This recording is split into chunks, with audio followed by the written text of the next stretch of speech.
It's finally here, the Five Nights at Freddy's chapter, and with it brings 3 new perks to talk about. So today we're going to do all 3 from weakest to strongest, and if you're interested in my thoughts on the chapter, it will be coming out 24 hours from this video's publication, and will be on the title card and comments when it's fully out. Now, let's get this started.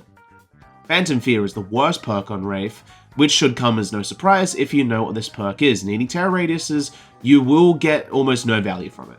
This perk wasn't made for Wraith, however, you can still get some value. You can use it out of cloak like in a chase situation, as it can activate on survivors who are being sneaky. But overall, it's a niche use for a perk that can be done by other perks, but it's still better than Hysteria, so it goes above it at least.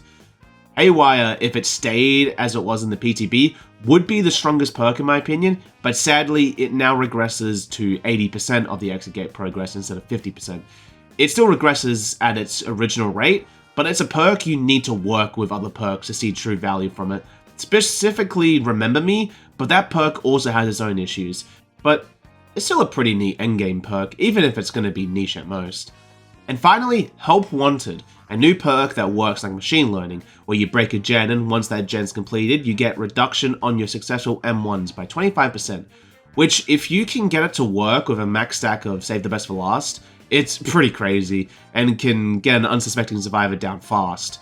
Now, to get the full value, there's a bunch of hoops you need to go through, but all things considered, I think it's a fine perk, but I'll put it below machine learning, as I think the haste is going to be more helpful in more circumstances than attack recovery speed.